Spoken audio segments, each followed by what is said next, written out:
আরও একটি brand new ভিডিওতে আপনাদের সকলকে ওয়েলকাম করছি। আজকে আমরা চলে এসেছি জাতীয় চিড়িয়াখানাতে। এটা ঢাকার মিরপুর 2-এ অবস্থিত। Hello everyone, this is Sonia from Sonia's universe. চিড়িয়াখানার মেঠো পথ ধরে হেঁটে চলেছি চিড়িয়াখানার চিড়িয়াসমূহ দেখার জন্যে। চিড়িয়াখানার মেঠো পথ ধরে হাঁটতে হাঁটতে আশেপাশের প্রাকৃতিক সৌন্দর্য আমাদের বিমোহিত করছিল। বন জঙ্গলের ভেতর দিয়ে হাঁটতে হাঁটতে হঠাৎই আমরা বাঘমামার দেখা পেয়ে গেলাম। আর তখনই আমার ছোট্ট ভাইটি আয় আয় বাঘমামা বলে বাঘমামাকে তার কাছে ডাকছিল। অতপর আমরা আরও একটি বিশালাকার দৈত্য পাখির দেখা পেয়ে গেলাম।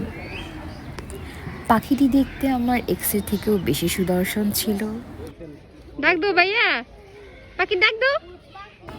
অতপর আমার ভাইটি পাখির উপর ক্রাশ খেয়ে তাকে কাছে ডাকতে শুরু করলো। আর এরই মাঝে আমরা চলে আসলাম জিরাফ দেখতে।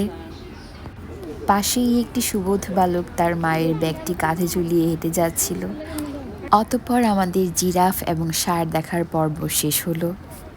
চিপসের প্যাকেটটি হাতে নিয়ে প্রাকৃতিক মনোরম পরিবেশ উপভোগ করতে করতে 3 গাধা মিলে চলে যাচ্ছিলাম গাধা দেখতে।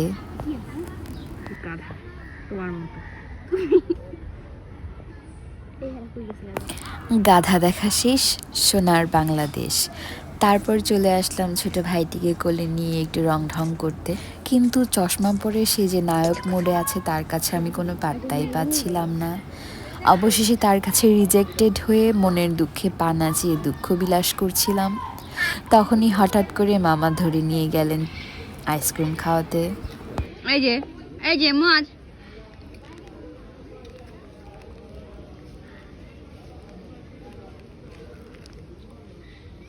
আরেকটু ভাই, আরেকটু।